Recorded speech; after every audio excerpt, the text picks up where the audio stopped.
ఏదొక రోజు చెఫ్ అవ్వాలి అనుకునే ప్రశాంత్, ఇండియన్ క్రికెట్ టీంకి బ్యాట్ పట్టుకుని ఆడాలి అనే అర్జున్, తనకెంతో ఇష్టమైన షూ డిజైనింగ్ చేయాలి అనే కార్తిక్, అండ్ మెకానికల్ ఇంజనీర్ అవ్వాలని ప్రభు. బట్ సొంత వాళ్ళే వాళ్ళ ప్యాషన్కి అట్టొస్తే ఊరికే అనుకుంటే సరిపోతుందా? ఎవరైనా వాళ్ళ ఇష్టాలని ఫస్ట్ ఇంట్లో వాళ్ళకి చెప్పుకుంటారు కదా. కానీ వాళ్ళే నీ కొడుకు ఇంటింటికి వెళ్లి వంట చేస్తాడంట అని ప్రశాంత్ని, చూసావా వీడు చెప్పులు కొట్టుకుంటాడంట అని కార్తిక్ని వాళ్ళ ప్యాషన్ని తక్కువ చేసి మాట్లాడితే, ఎవడో ఐటీలో ఫ్యూచర్ ఉంది అన్న మాటలు విన్నారు కానీ అసలు తన కొడుక్కి ఐటీలో ఫ్యూచర్ ఉందో లేదో అని తన కొడుకుని అడగలేదు. ఎంత ప్రయత్నించినా ఇప్పుడు నువ్వేం చేయలేవు, you had your chance and it's over now అని అర్జున్ని. వాళ్ళు చేస్తుంది ఎలా ఉందంటే, తాబేల్ని రోడ్డు మీద వదిలేసి దాని వేగంలో లోపాల్ని వెతుకుతూ ఉంటాం కానీ అదే దాని నీళ్ళల్లో వదిలితే పట్టుకోగలమా? వాళ్ళకి నచ్చని పని చేయమంటూ అందులోనే గెలవమంటే ఎలా? మరి ఇంట్లోనే ఇంత డిస్కరేజ్మెంట్ ఉంటే ఇంకా వాళ్ళ ప్యాషన్ని చూస్ చేసుకోవడానికి కారణం ఏమై ఉంటుంది? ఒకసారి వాళ్ళ పాయింట్ ఆఫ్ వ్యూలో ఆలోచిద్దామా? అర్జున్, ప్రపంచమంతా నువ్వొక ఫెయిల్యూర్ అని తనపై ఆల్రెడీ ముద్ర వేసింది. ఎక్కడ అందర్లానే తన కొడుకు కూడా అలానే చూస్తాడేమో అనే భయం. తనని నమ్మి ఇంట్లో అందర్నీ వదిలేసి వచ్చిన భార్యకి నేనేం చేయలేకపోతున్నానే అనే బాధ. పోనీ ఉద్యోగం చేద్దామంటే తను చేయని తప్పుడు కేసులో ఉన్న కాస్త గవర్నమెంట్ ఉద్యోగం పోయింది. ఇంక తనకి తెలిసిందేంటి? కేవలం క్రికెట్ మాత్రమే. అందుకే చనిపోతాడని తెలిసినా ప్రయత్నించాడు.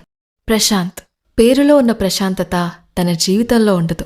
రెస్పాన్సిబిలిటీస్ అంటే భయం. సమాజమంతా ఆల్రెడీ నువ్వు పనికిరావురా అని విని విని తనకి పనికిరాని జాబ్ చేసి తనెన్ని దారులెంచుకున్నా ఆఖరికి చిత్రరూపంలో తనకిష్టమైన కుకింగే తననెంచుకుంది. అదే పనికిరాని వాణ్ణి ఇప్పుడు సమాజం సక్సెస్ఫుల్ అంటుంది. కార్తిక్ తండ్రే చెప్పులు కుట్టుకుంటావా అని అన్నా కలల్ని నెరవేర్చుకునే స్తోమత లేకపోయినా అనుకున్నదెలాగైనా సాధించాల్సిందే, చేస్తే ఈ పనే చేయాలి అని ప్రతి సిచ్యువేషన్లో తనకి తాను స్టాండ్ తీసుకుని అనుకున్నది సాధించాడు. ప్రభు నాన్నకి నచ్చినట్లు ఐటీ చదివి కుటుంబం కోసం జాబ్ చేసి ఆ జాబ్ నచ్చకేమో మానేసి మళ్లీ నాన్న కోసం గవర్నమెంట్ జాబ్ ట్రై చేసి తనకి నచ్చిన పనిలో మాత్రమే గెలవగలనని రియలైజ్ అయ్యి మెకానికల్ ఇంజనీర్ అయ్యి కలని నెరవేర్చుకుంటాడు. సో దే నో ఇది తప్ప వాళ్ళింకేం చేయలేరని. ఎలా అయినా ఇందులోనే సక్సెస్ అయ్యి ఎవరైతే వాళ్ళని సపోర్ట్ చేయలేదో వాళ్ళే 10 మందికి గర్వంగా చెప్పుకునేలా చేయడం. బట్ దిస్ జర్నీ అనుకున్నంత ఈజీగా అయితే ఉండదు. మొదలు ద మూమెంట్. వీళ్ళకెలా తెలుస్తుంది ఇదే నా ప్యాషన్ అని? ప్రశాంత్ చేసిన డిష్ చిత్ర తింటున్నప్పుడు తన ఫేస్లో ఆ ఎక్స్ప్రెషన్ చూసిన మూమెంట్ తెలుసుండొచ్చేమో. మేబీ కార్తిక్కి తన కాళ్ల కిందున్న చెప్పుల వాల్యూ తెలిసిన మూమెంట్ డిసైడ్ అయ్యాడేమో. తన కొడుక్కి నాన్న ఎప్పుడు ఉండాలి అని క్రికెట్ వదిలేసిన వాడు అదే కొడుకు నువ్వు ఆడితే బావుంటావు నాన్న, హీరోలా అనిపిస్తావు అన్న మూమెంట్ డిసైడ్ అయ్యాడేమో. బ్రతికున్నన్ని రోజులు వాడి దృష్టిలో కొంచెం కూడా తగ్గకూడదని, ప్రశాంతత అనేది డబ్బుతో కాదు మనం ఇష్టంగా చేసిన పనిలో దొరుకుతుందని ప్రభు రియలైజ్ అయినప్పుడేమో. మొదటి అడుగు, ద ఫస్ట్ స్టెప్. రియలైజ్ అవ్వడమంతా ఒక ఎత్తైతే ఆ ప్యాషన్ని ఫాలో అవ్వటానికి వేసే మొదటి అడుగు ఇంకొక ఎత్తు. ఇప్పుడు ఫర్ ప్రశాంత్ కాల్ సెంటర్లో జాబ్ మానేసి ఒక యూట్యూబ్ ఛానల్ పెట్టి తన చెఫ్ కెరియర్ కోసం ముందడుగు వేయడం కావచ్చు. వాళ్ళ నాన్నన్న మాటలు విని ఆగిపోకుండా జపాన్లో ఉన్న కంపెనీకి కార్తిక్ తన షూ డిజైన్స్ పంపడం, 10 years ముందు వదిలేసిన క్రికెట్ని తన కొడుక్కి జెర్సీ కొనడం కోసం వేసిన ముందడుగు. హౌస్ లోన్ తీసుకుంటే రాబోయే 30 ఏళ్లు కూడా ఇష్టాల్ని చంపుకుని గడిచిన 30 ఏళ్లనే బ్రతకాలని వాళ్ళ నాన్నకి మెకానికల్ ఇంజనీరింగ్ చేస్తాను అని ప్రభు చెప్పడం కావచ్చు. Struggles and sacrifices.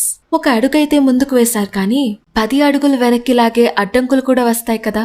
Just like కార్తిక్కి Japan కంపెనీలో ఇంటర్న్షిప్ వచ్చినా వెళ్లడానికి స్తోమత లేని పరిస్థితి. బయట నుండి వచ్చే సమస్యలేమో కానీ అర్జున్కి తన హెల్తే బిగ్గెస్ట్ ప్రాబ్లం.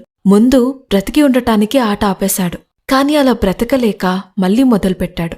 సొంతం అనుకునే వాళ్ల కోసం ఆ గుండె ఆగిపోతున్నా ప్రయత్నిస్తాడు. ఒకవైపు జాబ్ వదిలేస్తే సొంత ఇల్లు కల ఏమైపోతుందో అని, అలా అని వదిలేకపోతే అడ్జస్ట్ అవుతూ బ్రతకాలి అని ప్రభు. సపోర్ట్. మనం చేసే పని మీద ఎంత ఇంట్రెస్ట్, టాలెంట్ అండ్ ప్యాషన్ ఉన్నా కూడా నువ్విది చేయగలవని చెప్పి మనల్ని ఎంకరేజ్ చేసే ఒక తోడు ఖచ్చితంగా అవసరం. ఆ వ్యక్తి ఫ్రెండ్ అవ్వచ్చు, భార్య అవ్వచ్చు, ఇంకెవరైనా కావచ్చు. ప్రశాంత్ ఏం చేసినా తోడుగా నిలబడే ఫ్రెండ్స్, తన మీద తనకు నమ్మకం లేకపోయినా ధైర్యాన్నిచ్చే చిత్ర, ఏం చేయాలో తేల్చుకోలేక ఆలోచిస్తున్న కార్తిక్కి ఫినాన్షియల్ గానే కాకుండా నువ్వు ఈ పని చేయాల్సిందే అని తోడుగా నిలబడ్డ శృతి.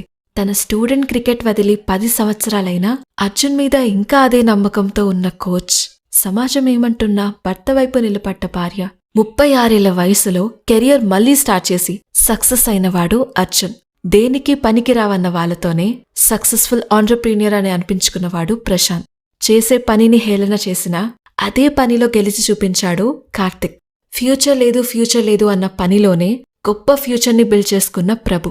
కుకింగ్ కెరియర్ చాయిస్ కాదేమో అని భయపడో, ఇంట్లో వాళ్ళతో టైం స్పెండ్ చేసే ఏజ్లో క్రికెట్ అంటూ దూరం అయిపోతాడేమో అని భయంతోనో, ఐటీ అంటే జాబ్ సెక్యూరిటీ ఉంటుంది అని ధీమాతోనో, చదువుకోకుండా షూ డిజైనింగ్ అంటూ తిరిగితే నలుగురికి ఏం చెప్పాలి అనో, ఇలా ఏదొక ఆలోచనతో వాళ్ళ పేరెంట్స్ అడ్డుకట్టు వేస్తారే తప్ప నిజంగా వాళ్ళు సక్సెస్ అయితే ముందు సంతోషపడేది ఫ్యామిలీయే. ఇంతకీ మీ ప్యాషన్ ఏంటో చెప్పనే లేదు? కమెంట్ చేసేయండి. అలానే ఇంకో 5 మినిట్స్ మన ఛానల్ స్పెండ్ చేసి మా కంటెంట్ మీకు బాగా నచ్చితే సబ్స్క్రైబ్ చేసుకోవచ్చు కదా. That's all for today's video. ఇంకో వీడియోతో మళ్ళీ కలుద్దాం. Until then bye.